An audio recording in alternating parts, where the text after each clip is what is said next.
The National News Desk, locally covered.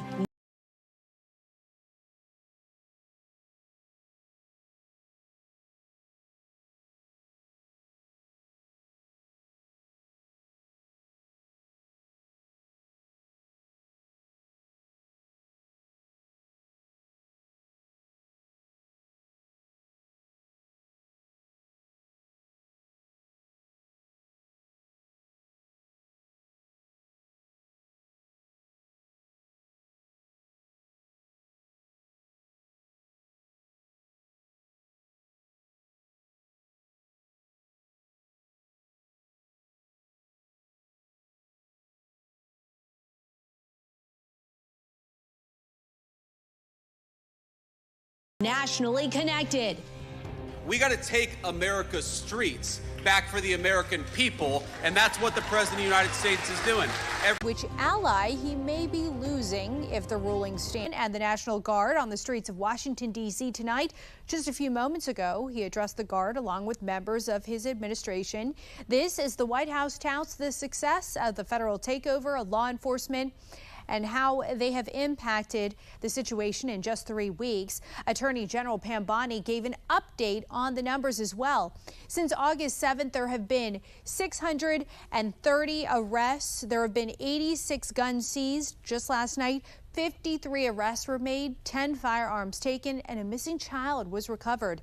Vice President J.D. Vance in Metro Atlanta, Georgia today, pushing back against the criticism aimed at the effort to clean up the streets. When you empower police to prosecute violent criminals, that's not racism. That's empowering everybody, black or white, to live safely in their communities. And we are also monitoring Hurricane Erin, which remains a Category 2 storm as it moves away from North Carolina's Outer Banks. But the storm surge is continuing to impact beaches along the East Coast. We are talking waves up to 20 feet. They are possible from the Outer Banks up to parts of the Northeast here. And this is all as the National Weather Service is warning of rip current risk from Miami up to Cape Cod, lasting through the weekend.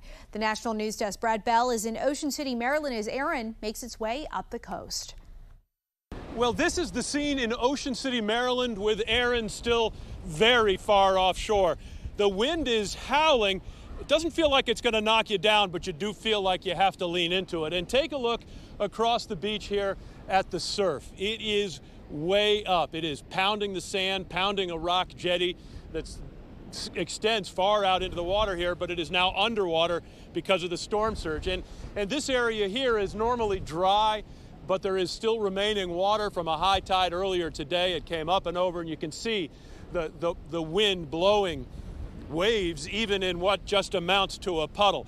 So here in Ocean City, the ocean is closed, the beach is closed, and what we have seen is the beach patrol going out onto the sand anytime someone steps out onto the beach. We took a ride with the beach patrol lieutenant, and he too was ordering people off the beach. He says conditions are bad now, but it's going to get even more dangerous. Typically what happens is the ocean will clean up a little bit. It won't look as scary, but you can still have, because of the storm surge and all the big waves, you can still have very, very dangerous rip currents and bad shore breaks. The good news here in Ocean City is they don't expect any real damage from this storm. It is far enough offshore that there will, there's going to be a lot of wind. The surf will be high. There will be some movement of sand onto the boardwalk and perhaps into some streets. Some low-lying areas will flood, but they feel lucky that Erin is staying out in the ocean and not expected to make any landfall.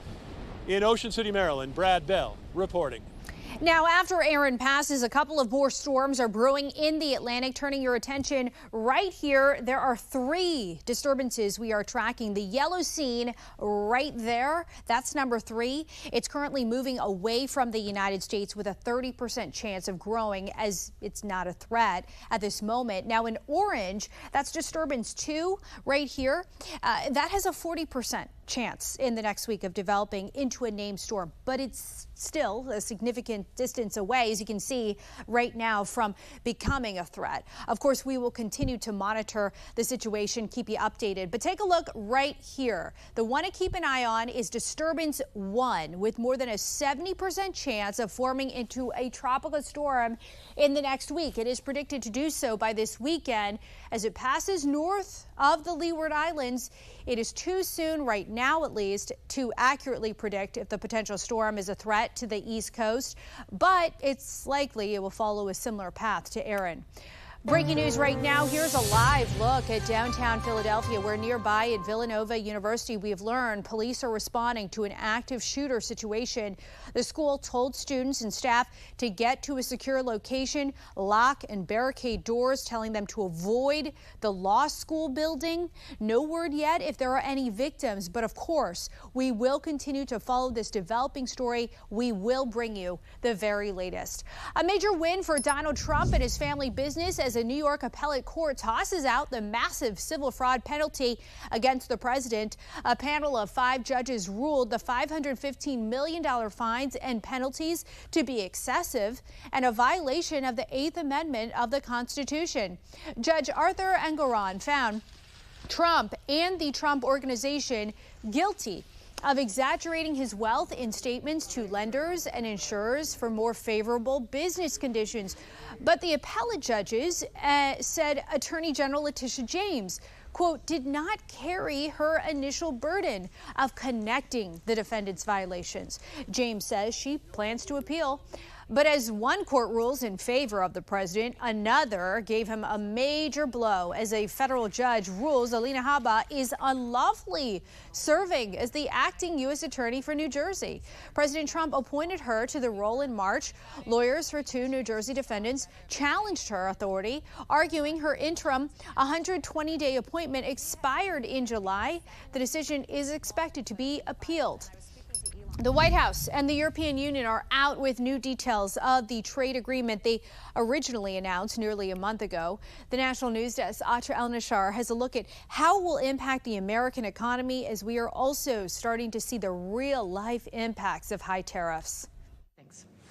Thank you very much. Thank you. President Trump calls it the largest trade deal in history.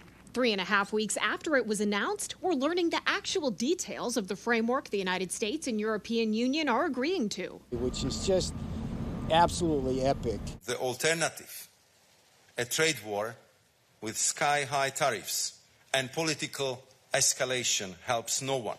In a joint statement, the U.S. and EU announced that the previously known 15% tariffs on EU goods coming into the U.S. will be the maximum cap on all European products. A major relief for the EU because Trump previously threatened triple-digit tariffs on some of their products. This is the most favorable trade deal the U.S. has extended to any partner. The U.S. and EU say they'll work to reduce non-tariff barriers like accepting each other's auto standards to boost transatlantic car sales and address trade barriers for American seafood and agricultural products. The EU also expected to make major investments in the U.S. We're getting $750 billion worth of LNG purchases.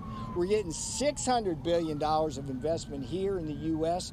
in our strategic sectors. The EU never wanted to get into these negotiations, but they are reassuring their citizens they won't be the ones to bear the burden of these 15% tariffs.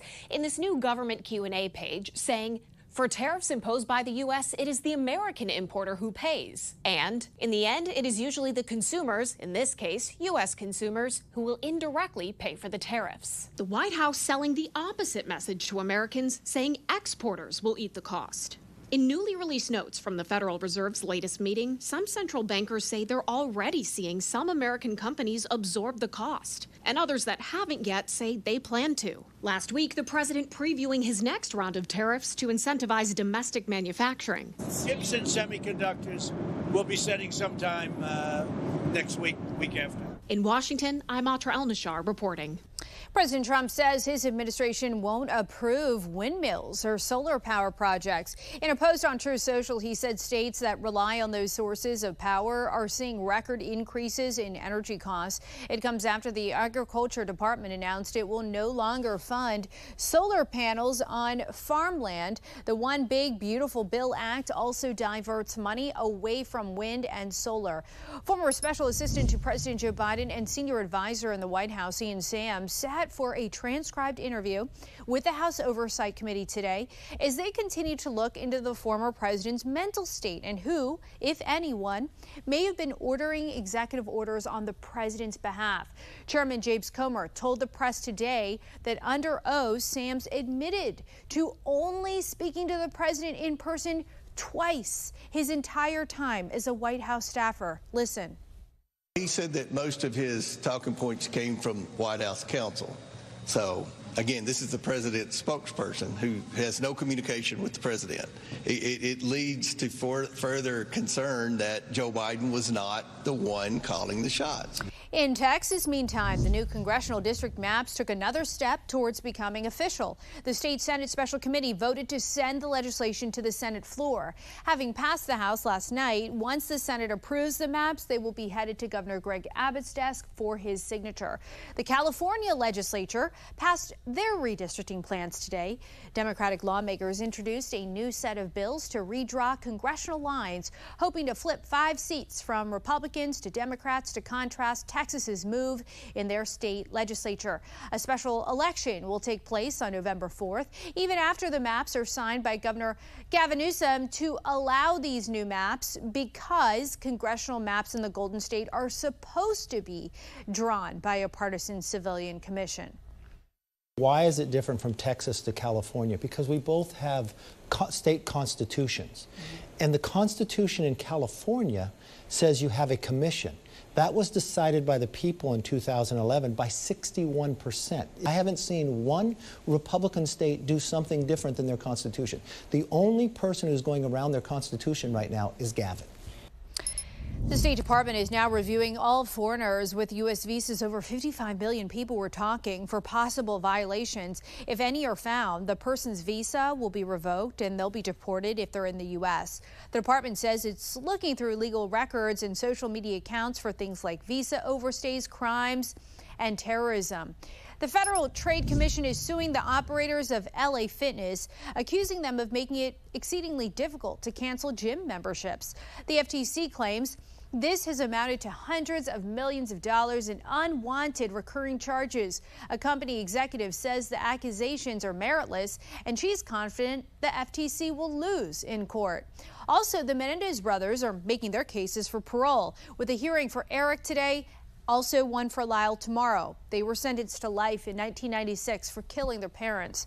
Their attorneys argue it was out of self-defense after sexual abuse by their father. Prosecutors claim they just wanted their inheritance. A judge reduced their sentences in May after a documentary brought attention to the case. It could still be months before the brothers walk free if they're granted parole. Coming up, where is the line between the federal government and private business? Why, that question just got a whole lot more controversial. Then, improperly inspected meat was shipped to stores and restaurants nationwide. The products now being recalled. Then, the cause of controversy surrounding the latest arrest in last month's violent brawl in Cincinnati. We'll be right back.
We have breaking news as we come back on the air. The Villanova president has alerted students the shooting situation was a cruel hoax. No one was injured. Of course, a lot developing. We will continue to update you throughout the evening with what we learn.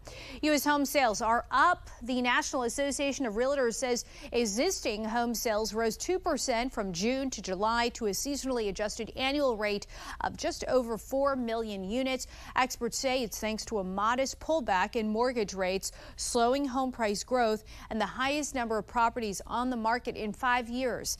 But the housing market remains challenging. A new Realtor.com report shows just how bleak it is for middle-class Americans. This month, only 28% of homes on the market are affordable for the typical household.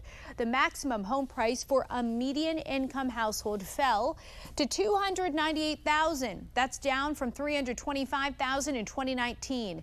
It means buying power is down nearly $30,000 nationally since then, even though the median income rose by nearly 16%. Experts blame high mortgage rates.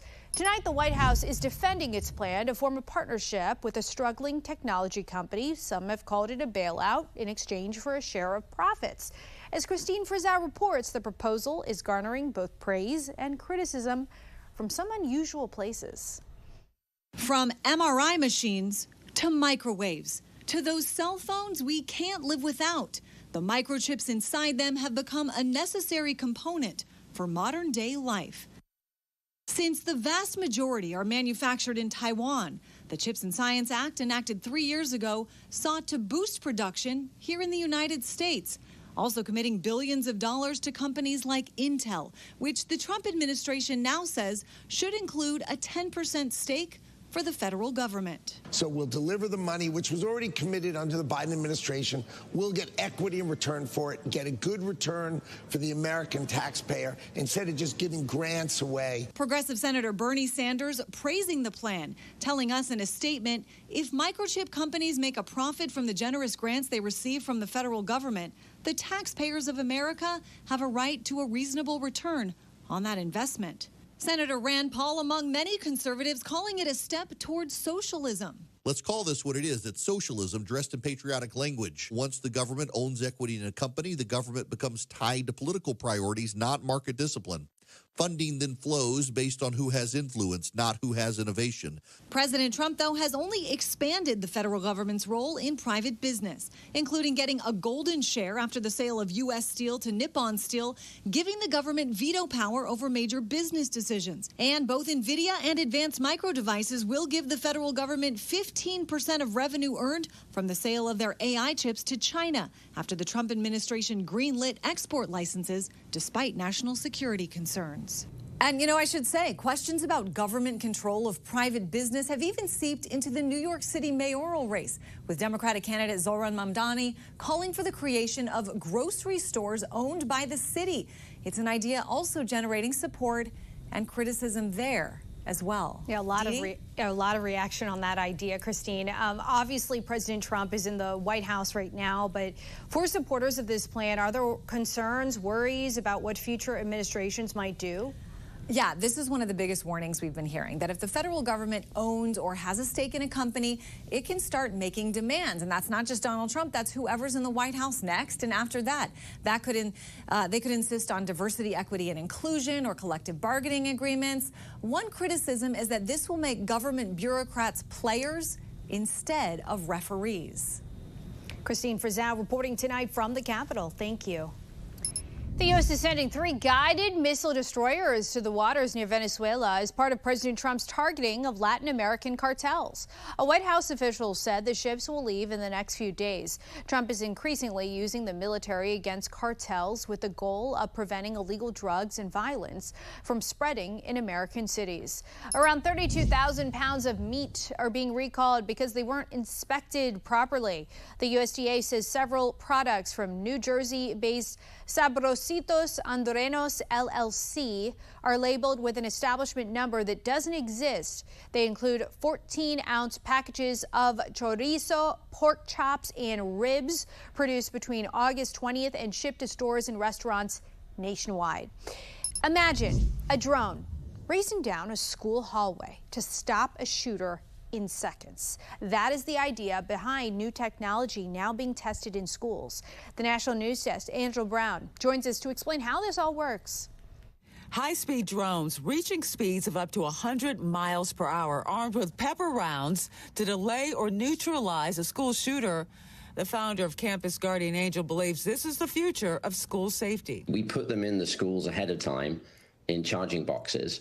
And if somebody presses a button or alerts us from the school, our job is to respond in 5 seconds, to be on the shooter in 15 seconds, and to degrade or incapacitate in 60 seconds. So we have a central team that's flying them over an encrypted channel on the internet. And now Florida Governor Ron DeSantis has signed off on state funding to bring that system to 3 school districts. We're working with private schools in a couple of other states, and, we're excited to really prove the technology out. From the schools to the streets. In Hernando County, first responders say drones are doing much more than capturing video, even saving lives and property during fires. Retired Charlottesville Fire Chief Charles Werner is now the director of drone responders. Drones are saving lives, and they're doing that because it's transforming how responders respond to emergency calls dramatically.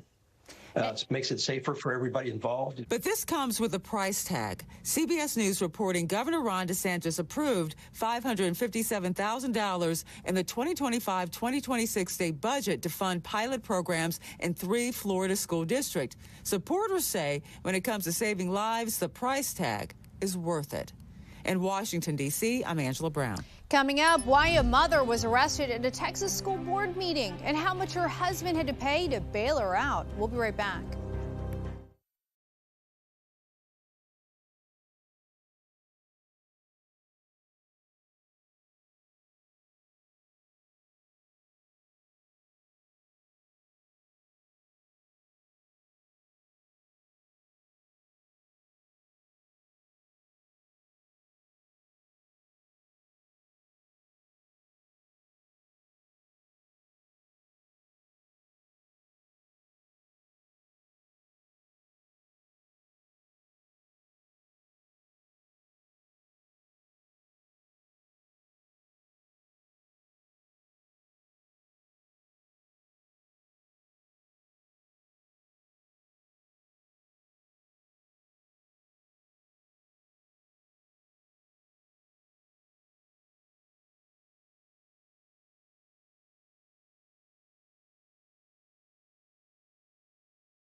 We have reporters all across the country in your neighborhoods covering issues that matter to you.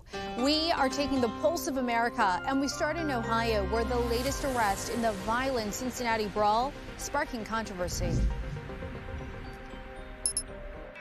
45-year-old Alexander Chervinsky is allegedly the man seen in this video arguing with 2 of the other defendants, then reaching out and slapping one of them. That is followed by getting thrown to the ground and then beaten and stomped, allegedly by several of the other defendants. Police announced Tuesday night that they had charged an 8th suspect with disorderly conduct, a 4th-degree misdemeanor that could lead to 30 days in jail and a $250 fine. Most of the 7 African-American suspects in the case are charged with aggravated riot, felonious assault, and assault, facing 29.5 years in prison.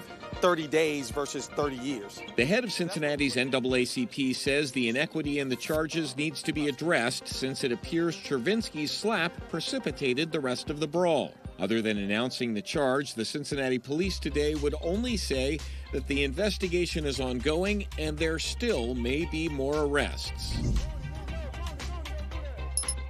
This is the Restoration Church of Maine. Its pastor, originally from the Democratic Republic of the Congo, was detained by ICE. He is currently being held at a facility in New Hampshire. Michael Shimakinda was taken into custody last Wednesday by Immigration and Customs Enforcement. His fellow pastor, Tom Pequeno, says they've been friends since he came to the U.S. in March 2016. But according to an ICE spokesperson, Shimakinda was allowed to stay until September of that year. They say he overstayed his tourist visa by nearly a decade. A room meant for public discussion saw commotion. We're speaking at a board meeting because they didn't like what I had to say in Spanish and English. This is ridiculous. This will be... Maribel Gardea, an active advocate for special needs parents, was invited to the Edgewood ISD board meeting on Tuesday night and ended up spending a night in jail. This happened when she didn't stop speaking after her time was up. As far as Maribel's bail, her husband tells us it cost $3,000 per charge, $9,000 in total. Coming up, the Powerball jackpot keeps climbing. How much you could win and when the next drawing is. We'll have that right after this.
Well, if you haven't gotten your Powerball ticket yet, you're still in luck as the jackpot just keeps on climbing since no one won yesterday's drawing. The jackpot is now worth an estimated $700 million. A lucky player could take home a cash value of $316 million.